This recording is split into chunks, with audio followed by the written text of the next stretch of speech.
Bismillahirrahmanirrahim. Assalamualaikum warahmatullahi wabarakatuh. Pada pertemuan kali ini kita akan membahas uji T, yaitu salah satu uji hipotesis. Kita bahas lagi prosedur uji hipotesis. Prosedur uji hipotesis paling tidak ada 5. Ini saya ulang-ulang terus ya, semoga nggak bosan biar ingat kalian. Yang nomor 1 adalah menentukan H0 dan H1.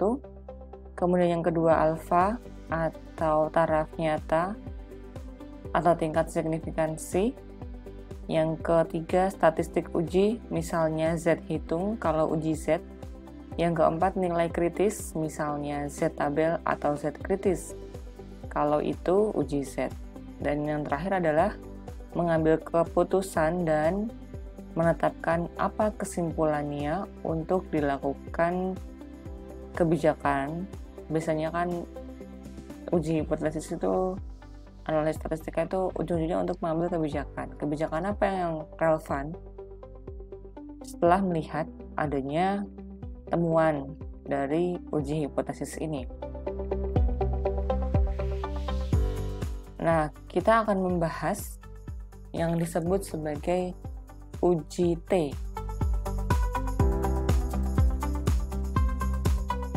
Uji T, T-nya T kecil atau t-test.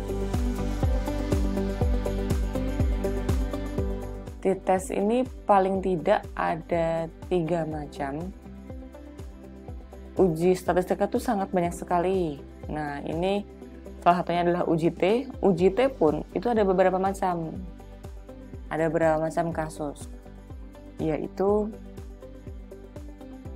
uji untuk menguji rata-rata dari satu buah sampel, lalu menguji rata-rata dari 2 buah sampel yang berpasangan, dan yang ketiga adalah menguji rata-rata 2 sampel yang tidak berpasangan atau saling bebas.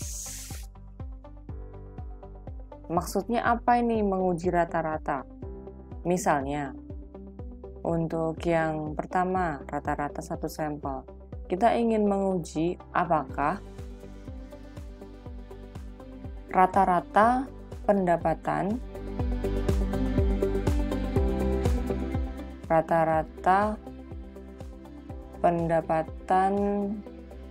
pekerja informal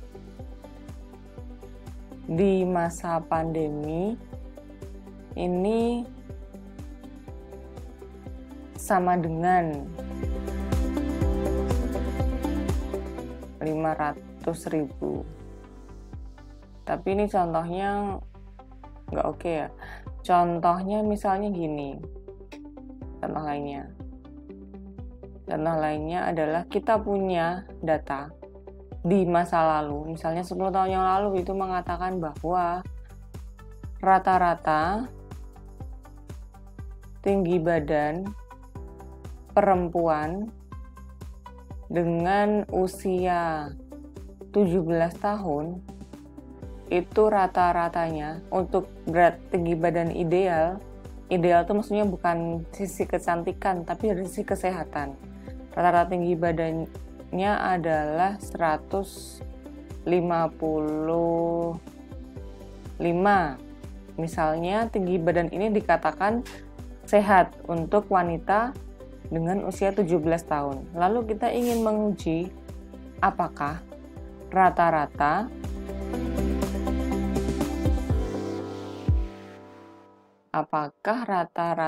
tinggi badan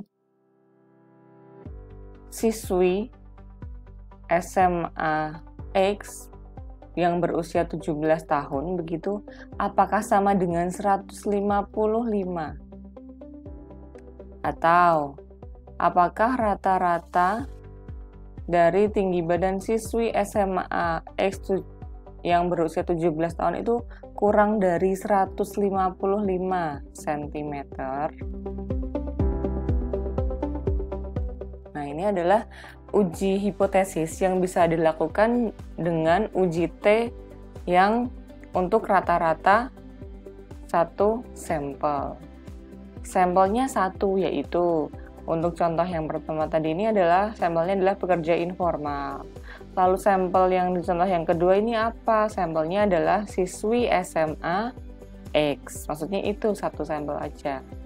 Nah, kemudian ada pun sama dengan, kurang dari, ini yang membedakan ya, ini adalah uji hipotesis dua arah. Kalau yang ini kurang dari ini berarti satu arah.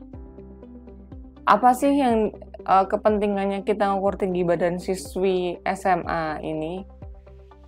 Ada suatu kajian dengan istilah stunting. Stunting ini adalah tinggi badan yang tidak sesuai yang semestinya, dan ini kalau stunting itu berarti dikatakan gizinya kurang. Biasanya ditelitinya di anak-anak yang masih kecil gitu, tapi mungkin ada yang concern untuk meneliti yang generasi yang sudah dewasa. Nah, kalau misalnya kurang dari 195 cm berarti apa? Berarti kan kurang dari berat badan yang seharusnya. Maka ada kecenderungan bahwa gizi siswi SMA X tadi ini yang berusia 17 tahun ini berarti kurang. Nah, nanti kebijakannya apa? Misalnya ada program di sekolah memberikan sarapan sehat setiap pagi atau setiap hari apa untuk siswinya gitu. Jadi arahnya ke sana pengambilan kebijakan. Oke, kemudian rata-rata 2 sampel berpasangan. Yang kedua, rata-rata 2 sampel. Ini pernah saya bahas di pertemuan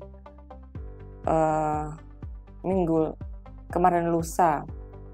pertemuan sebelumnya. Yang berpasangan ini biasanya digunakan untuk meneliti efektifkah suatu program diet atau program misalnya training, efektifkah metode pembelajaran yang baru, ada data yang sifatnya before and after.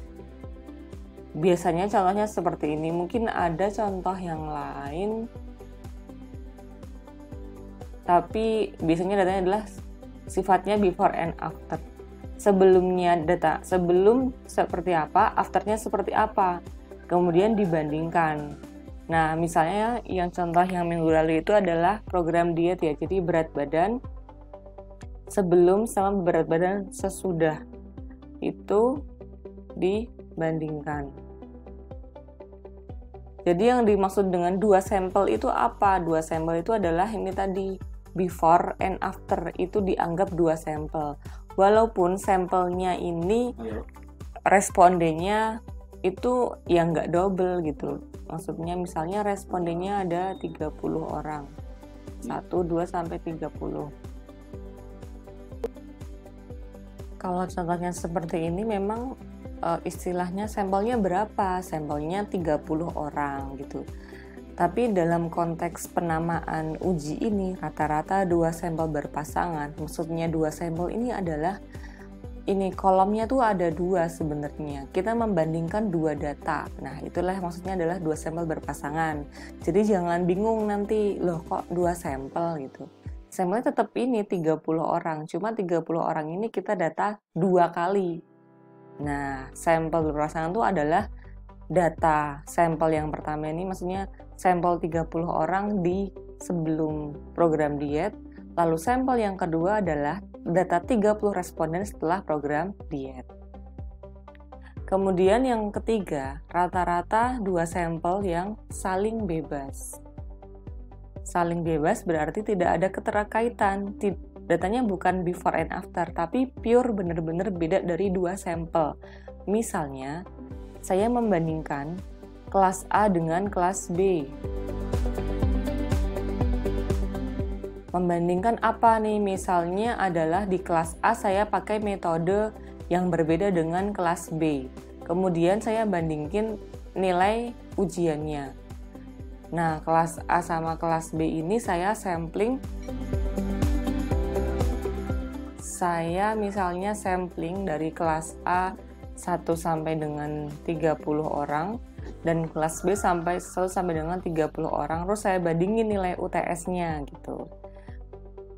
Nah, yang dimaksud sebagai 2 sampel di sini adalah 2 kolom ini kelas A, nilai UTS kelas A, dan sampel yang kedua adalah nilai UTS kelas B. Kenapa saling bebas? Karena dia tidak ada keterkaitan. Misalnya ya, ini kelas A dan kelas B, ini kalau datanya saya tukar-tukar, misalnya kelas A-nya di sini responden yang nomor 30 saya taruh diletakkan di paling atas. Terus nomor 29, terus nomor 2, terus nomor 3. Saya acak nih. Terus yang kelas B 1, 3, responden yang ke gitu. Ini nggak masalah.